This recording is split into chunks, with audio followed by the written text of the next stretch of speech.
Alright, I've got this second-hand Firepit, which is about 900 mil high. As you can see, it's a fairly big unit. Second-hand, I've already just had a bit of rust here. I already just painted it with a 2-pack paint for. It's got a heat proof, 1200 degrees Celsius heat proof, so it's not for direct flame. Just put on a new grill, just this one here. This metal mesh is starting to wear out. Just put another layer in there, just shove that in there. And the only thing's missing, this part here, which is the front part, as you can see here, is the ash collector. So the tray that normally goes here is missing, so I'm gonna have to make that up. I'm just gonna, that's the purpose of this video. I'm gonna show you how I'm gonna go about it. So it's a octagonal shape, as you can see, 8 sides. So what I've done is I've just got this plate, which is a 1.6 mil in thickness. It's a bit bigger than this shape, so all I've done is to make it easy for me to measure it. I'll place this underneath there, put that on top. I've traced around it just to get the general shape, the outer shape of this octagonal, so it saves me a lot of time from measuring it. I just want it pretty rough, so the plan is to use this sheet to make an octagonal box, roughly 50 mil in height, which is enough to get in here underneath. Put a little handle here and just pull it out, in and out, and take the ashes out. So like I said, I've already traced around it, and what I've done also is because the tracing is on the outside, what I've done, I've just taken out 10 mil to get the inside measurement. So as you can see, I've got a lot of lines here. Well, I know what they mean, so I've taken put it back 10 mil. Like I said, I just wanted the tracing to give me a general idea where everything was. 10 mil, and I'm gonna put a 50 mil lip. So the plan is, so I've already marked down where the parallel line is to so the square, so I mark square there. So the plan is to score this with a grinder. Obviously cut around this. Once I cut around this with a tool, I'm going to cut this little angle here, so score it and then just bend it over by hand. I don't have any special tools to bend it. It's a fairly big size. As you can see, it's I'll say the length of my palm. I didn't even measure it, don't really need it to. I just want to make this up as quickly as possible because it's a second-hand unit and rough is good enough. So bend it over and then bend this one over, and these 2 points here will meet up, and I'm just going to weld the inside. So I'm going to go ahead now that all the measurements, I'm happy with the measurements. I marked out where all the cutting needs to be done. I'm going to use a nibbler to cut the length, this one, and when I get closer here the nibbler won't be able to get in, so I'm going to use a grinder and then use the grinder to score this part here so I can bend it the other way around. So a bit of grinding to do, so I'm going to put on my protection gear, get the grinder ready, and I'll take a video of what I'm doing.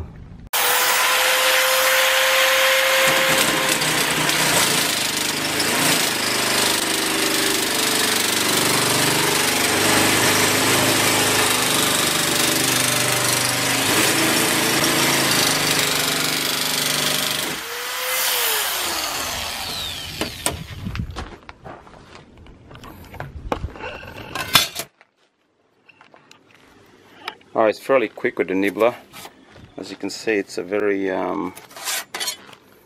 well, it's straight because I'm holding it straight. You can't really see any of the nibbling marks. So this is the tool I'm using. It's the Detroit brand. And as far as accuracy is concerned, well, it's only as accurate as the operator. So this part here, which is the triangle, which is where the fold is going to be, I stopped because I wanted this to be very accurate, because this is where I'm going to weld them together. So I'm going to use a grinder to finish this triangle off. As far as the top's concerned, I'm not really overly too concerned, because that's just the lip which goes underneath the fire pit. You can't see any of that. So I'm going to go continue and cut all this up using the nibbler. This part I already measured this to size, so I don't need to cut. So as you can see, I've got this table which I've clamped to, so I'm just going to spin it around. I've got the mat on the floor because it can get very messy. You can see got all these little tiny metal pieces coming out of the nibbler machine.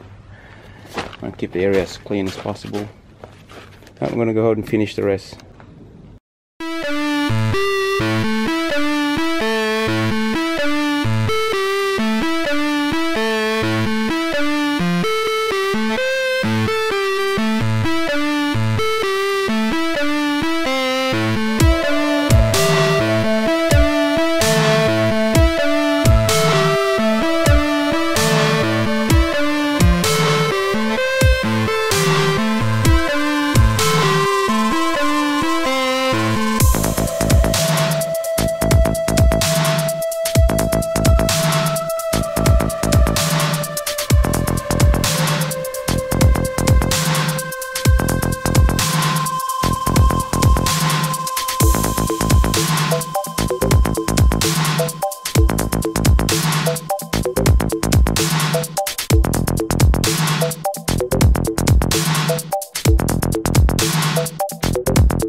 Okay, I've done all the cutting with the grinding the nibbler.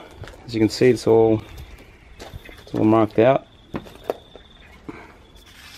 I mean, it's all been trimmed off where it's required to be. Now I'm just gonna use the grinder and I'm gonna run it along here carefully, also as careful as possible, enough to take some material off so I can bend this by hand. So the whole thing will just fold in just like a box. So use the grinder now, see if I can get a good shot for you.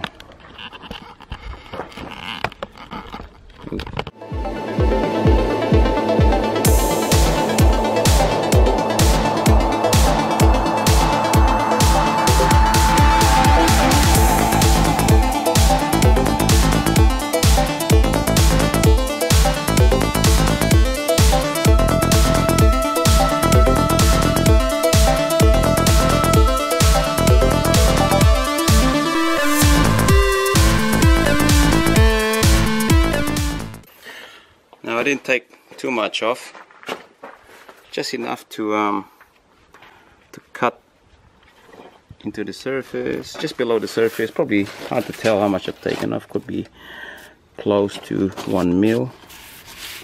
Some parts could be more or less. So now it's just a matter of me pushing this down. Well, I'm gonna need 2 hands for that, and I might get a couple pair of pliers maybe. I'll do by hand first. So it's nice and sunny. I'm struggling to see the with the reflection. All right, 2 hands first.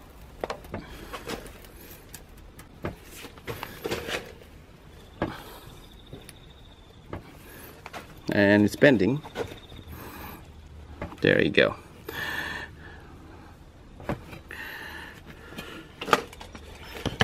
Oops. So there's the end result. I bent that with my just using the 2 hands, and as you can see, that's what's going to happen. I'm going to do the rest. This is going to meet up here, and I'm going to do some welding on the inside. I'm pretty happy with that. Now 1 down and 7 to go. I'm going to be as strong as Arnie by the time I finish.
You can see that's pretty much what I want it to look like. Just need to weld those 2 areas. This part is still being held on. I might put a couple spot weld in here, but there's no don't need that extra strength. It's really just for the ashes.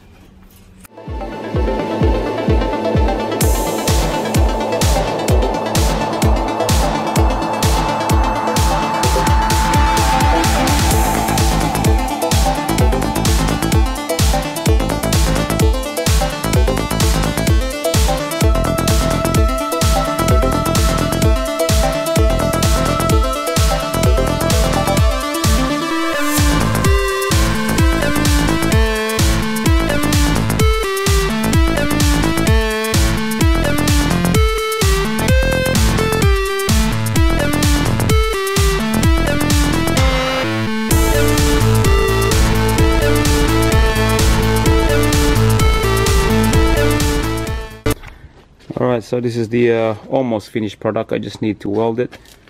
As you can see, it's I've got a little box that I wanted. It's got a fairly good weight in it. It's not too heavy.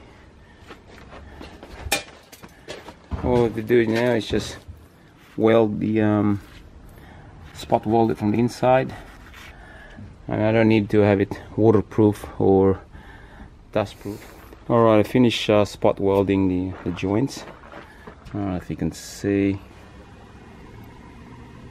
I've only just put 3 spot welds, just one in the bottom, one in the middle, one in the top.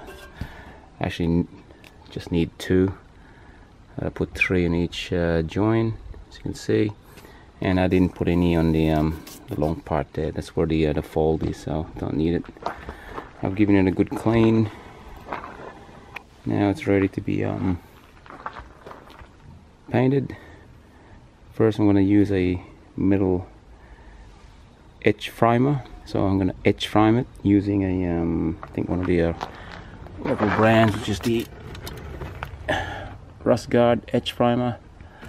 And then I'm going to use a same paint I use on this, which is the black heat resistant paint.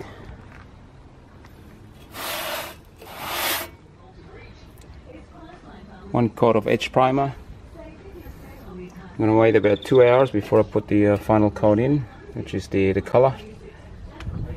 So both sides, nothing fancy. Alright, this is the finished box. I forgot to take the video directly after I finished it. I've used it 2-3 times now. You see the marks from the hot ashes from the logs. It's worked really well.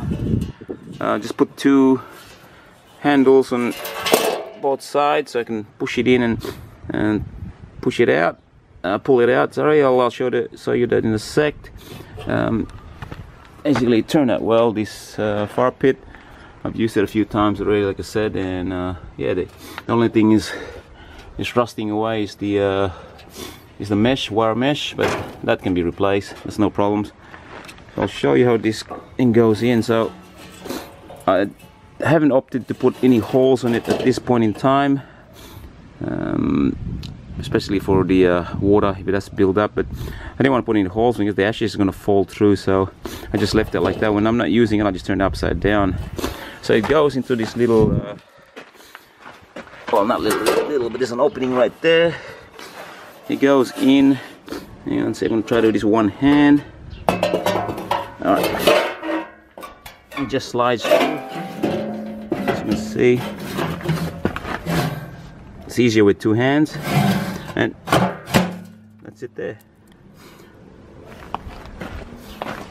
So the box is underneath there, and there it goes. So it's easy to empty. Just pull out obviously both sides. If I didn't have those handles there, that would be a struggle to pull that out. And empty the get rid of the ashes. And that's it.